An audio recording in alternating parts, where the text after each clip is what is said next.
Hi, I'm Julie. Welcome back to the channel. Today's video is about those months where you just don't have the sales that you want to have. I'm a vintage reseller and I have an antique booth in a brick and mortar store. If you saw my video, I was just on top of the world at the end of December because my sales during the month of December were great.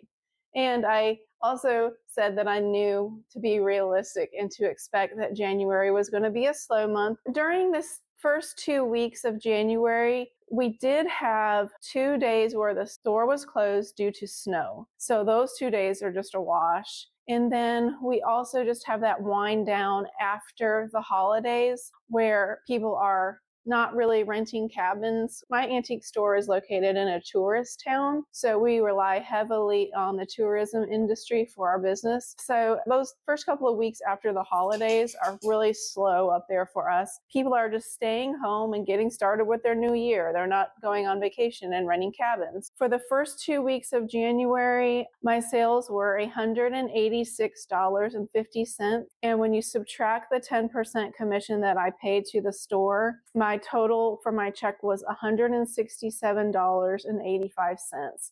So that was not great. In fact, $167.85 does not even cover my rent for the month. So hopefully the second 2 weeks of January will be a better check for me. The first two things that I sold were 2 collectible Texaco toys. I did not pay anything for these 2 Texaco planes. They are really nice collector's toys. There's a sign on the box that says these are collector's toys made for children 8 and older. So they're very heavy metal planes. The larger white one sold for $28 and the smaller red one sold for $20. These were part of a gift haul that I received from a friend. I did not pay anything for the Texaco planes, so obviously that was a really great sale for me. I have a picture of the red one, but unfortunately I don't have a picture of the white one, which was really, really cool. And it sold pretty much immediately. I was actually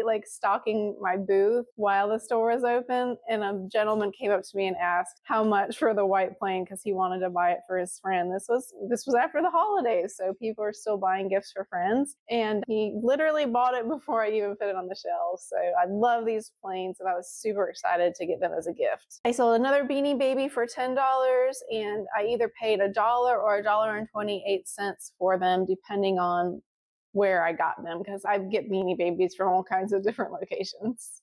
This really pretty Japanese porcelain trinket box, the brand is Imari, and I paid $2.09 for it, and it sold for $22. The next thing that sold was this Lowenbrow beer Stein. I paid $2.99 for it, and it sold for $18. Sold 2 Fire King Ramekins. These were not particularly special because they were just white. They didn't have a pattern on them. But the Fire King brand is still very popular. They are vintage, and I'll show you what the Fire King stamp looks like here.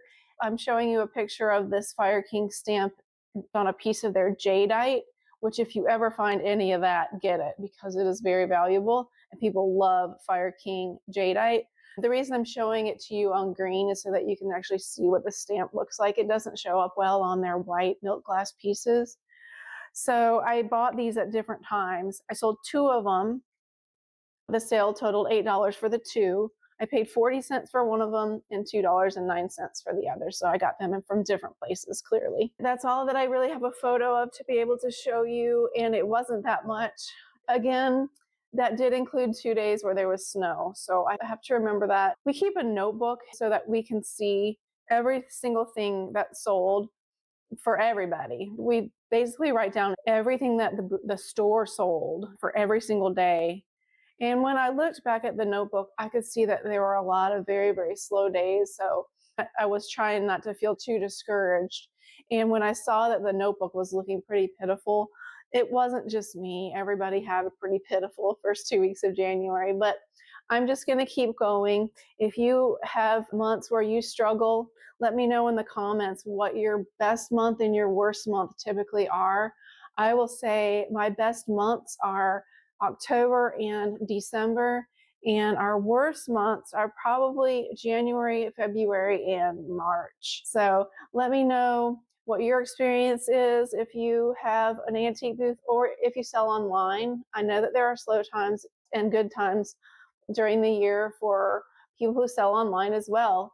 Let me know in the comments what your experience has been, and hopefully we can just motivate each other to keep going, because when times are hard, good times are definitely around the corner again.